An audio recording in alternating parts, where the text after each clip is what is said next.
मोनोटोली academy में आपका स्वागत है। तो आज की इस वीडियो में हम पढ़ने वाले हैं ऑटोप्सी टेक्निक। ठीक है, सो बेसिकली हमने बायोप्सी तो पढ़ लिया फ्रेंड्स। जो ऑटोप्सी है बहुत ही इंटरेस्टिंग है। सो इसके अंदर हम बहुत सारी चीज़ें पढ़ने वाले हैं। फोरेंसिक ऑटोप्सी कौन सी होती है एंड कन्वर्सेशन कोरोनर्स ऑटोप्सी पढ़ेंगे हम। इसके अंदर इसके प्रोसीजर्स पढ़ेंगे, एक्सटर्नल एग्जामिनेशन, इंटरनल एग्जामिनेशन पढ़ने वाले हैं। तो हम ये आज की इस वीडियो में डिस्कस करेंगे फ्रेंड्स। ठीक है, सो देर न करते हुए स्टार्ट करते हैं। सो सबसे फर्स्ट ऑफ ऑल हम पढ़ते हैं ऑटोप्सी की इंट्रोडक्शन। तो फ्रेंड्स जो ऑटोप्सी टेक्निक है इसका इंट्रोडक्शन है। Autopsy is a medical procedure that consist of through examination of dead bodies to find out the causes of death. So autopsy technique यही है कि जो भी डेड बॉडीज होती हैं उसको एग्जामिन किया जाता है और हम जो कॉजेज ऑफ डेथ है, किस वजह से उसकी डेथ हुई है, ठीक है, हम उस डिजीज को फाइंड आउट करते हैं। ठीक है, so this helps to find out any disease or injury that may be present in the body. Autopsy is usually performed by a special pathologist. so क्या है फ्रेंड्स, ये क्या करता है, उसकी डिजीज को फाइंड आउट करने में हेल्प करता है और ये हमेशा पैथोलॉजिस्ट इसमें परफॉर्म करते हैं। ठीक है, पैथोलॉजिस्ट की निगरानी में सारा ये वर्क होता है। So it is carried out within 48 hours after death of a person. So जो बेसिकली क्या है, जो 48 आवर्स के अंदर जो डेड बॉडीज होती हैं वो एग्जामिन के लिए आ जाता है जब पर्सन की डेथ होती है। ठीक है, so a technician will assist the pathologist will performing autopsy. So जो टेक्नीशियन होते हैं वो क्या करते हैं, असिस्ट करते हैं अपने पैथोलॉजिस्ट को कि ऑटोप्सी है इसकी। ठीक है, so there are 3 types of autopsy they are perform. ये क्या करते हैं, 3 टाइप्स की बायोप्सी परफॉर्म ऑटोप्सी परफॉर्म करते हैं। फोरेंसिक, क्लिनिकल और एकेडमिक एंड कॉर्नर्स। ठीक है, forensic autopsy, so this type of autopsy is done for medical and legal purpose to find out the cause of death, whereas normal जो accidental or suicide, no family permission is required for this type of autopsy. so जो forensic autopsy होती है basically क्या होता है, ये medical legal purpose से किया जाता है। ठीक है, इसमें कॉजेज ऑफ डेथ को हम फाइंड आउट करते हैं और ये एक्सीडेंटल और सुसाइड केस होता है।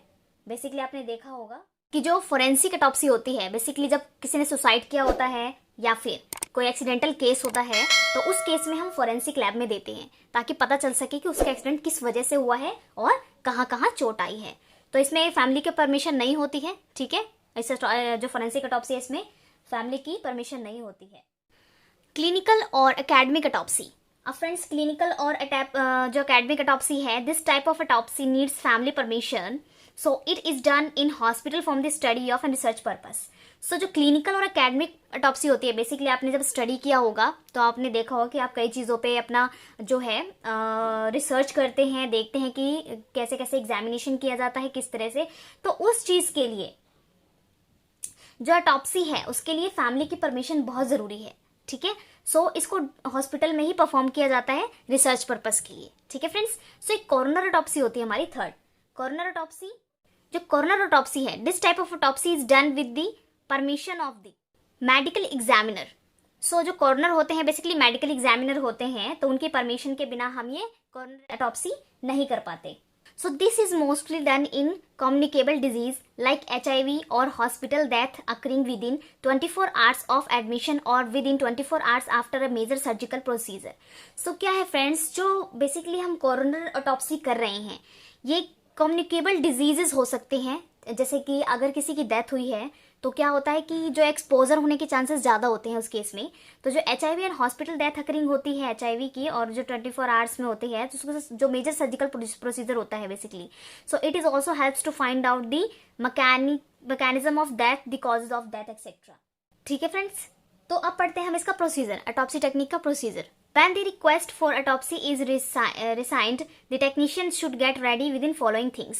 So अगर किसी ने साइन किया है ऑटोप्सी के लिए टेक्नीशियन ने, ठीक है, तो अब क्या करेंगे, उसे प्रोसीजर को फॉलो करेंगे। कैसे, उसमें क्या क्या रिक्वायरमेंट्स होती है, स्कैल्पल की जरूरत पड़ती है, फोर्सेप की, सीजर की, नाइफ, ब्लेड, हैमर हथौड़ा फ्रेंड्स। ठीक है, ग्लव्स की जरूरत पड़ती है, एप्रन जो हमारा लैब कोट है, नॉन एब्जॉर्बेंट जो कॉटन्स यूज करते हैं हम, सर्जिकल सिरिंज और नीडल भी यूज करते हैं और नीडल और टॉर्निकेट। ठीक है, अ बकेट कंटेनिंग 100% जो 10% फॉर्मेलिन होता है वो कंटेन करेगा। ठीक है, there are 2 step in the examination of the body.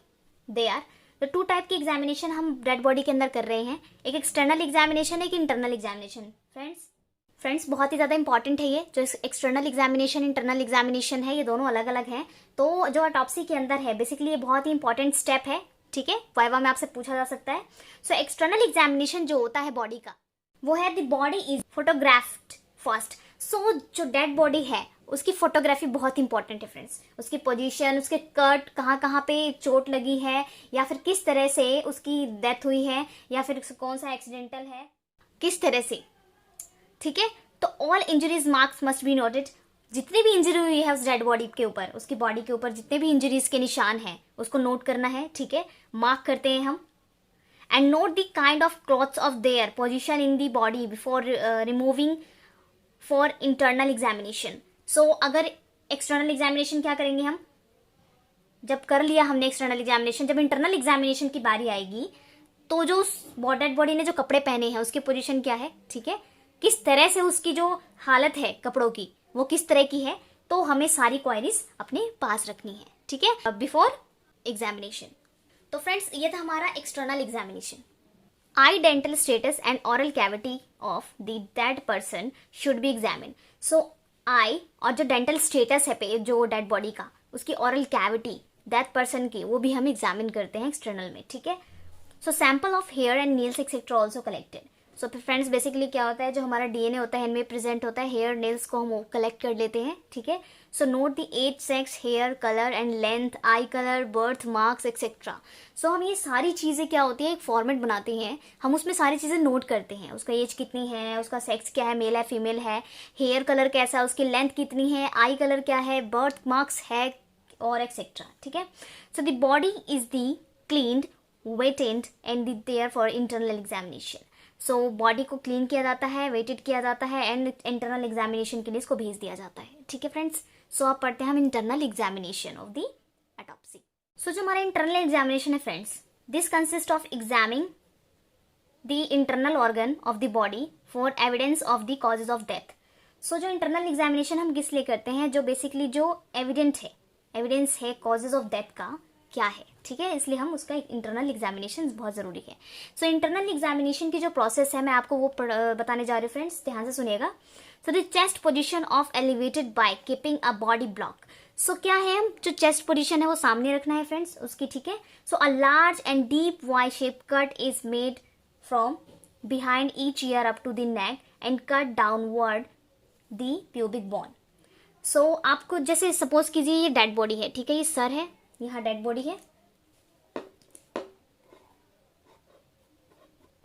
ये डेड बॉडी है फ्रेंड्स। तो इसकी जो नेक है यहाँ से वाई शेप कट करना है, ठीक है, यहाँ तक वाई शेप कट किया, लार्ज डीप कट करना है वाई शेप बिहाइंड ईयर के जस्ट नीचे, ठीक है, और डाउनवर्ड प्यूबिक बोन तक, ठीक है, प्यूबिक बोन तक इसको कट करना है। Chest cavity is open with a bone and show he expose heart and lungs. So क्या है, यहाँ पर चेस्ट ओपन हो जाएगा, जैसे आप वाई शेप कट करेंगे प्यूबिक बोन तक तो चेस्ट ओपन हो जाएगा, ठीक है। सो यहाँ पर एक्सपोजर क्या करेंगे, एक्सपोज करेंगे हम हार्ट और लंग्स को, ठीक है। तो the pulmonary artery is open to find out if there is any blood clot. So any जो पल्मोनरी आर्टरी है उसे ओपन करेंगे और फाइंड आउट करेंगे कि कोई यहाँ पर ब्लड क्लॉट तो नहीं है, क्योंकि डेथ का रीजन ब्लड क्लॉट भी हो सकता है, ठीक है फ्रेंड्स। कहीं पे ब्लॉकेज हो सकते हैं जिसकी वजह से उसको डेथ कॉजेज हो गई हो, हार्ट बीट ना हुआ हो, ठीक है। तो the heart can be remove by cutting superior vena cava. Superior vena cava आपने हार्ट में देखा होगा फ्रेंड्स, ठीक है। तो उसको हम क्या करेंगे, कट करेंगे और हार्ट को रिमूव करेंगे। एंड आईवीसी जो हमारा है, कोरोनरी आर्टरी है, पल्मोनरी आर्टरी है, पल्मोनरी वेन है, ओर्टा है, इसको रिमूव करेंगे। तो फ्रेंड्स हम लंग्स को भी रिमूव करेंगे, ब्रोंकाई जो होता है उसको कट करके, ठीक है। So both these organs are weighted blood for the chemical examination is taken. Their organs are examined for their colour, appearance, size. If there is any doubt, they put any formalin and sending the histolab.